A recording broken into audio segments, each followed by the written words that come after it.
प्रश्न आहे, सुरेशने 600 गुणांची परीक्षा दिली, त्याला 70% गुण मिळाले, तर त्याला मिळालेले गुण सांगा.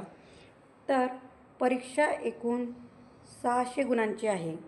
त्यापैकी त्याला 70% गुण मिळाले, तर त्याला मिळालेले गुण सांगा.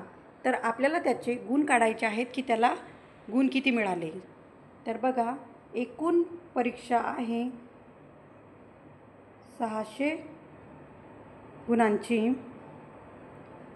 याला करायचं आहे गुणेला आणि मिळालेले गुण किती आहेत पर्सेंटमध्ये काढलेले आहेत, त्यामुळे 70/100.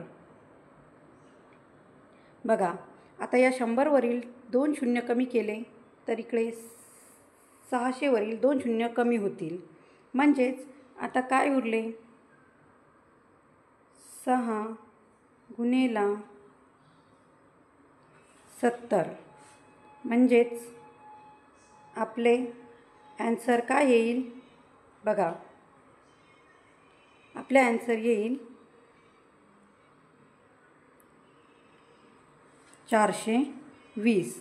6ने जर 70ला मल्टिप्लाय केले तर उत्तर येईल 420.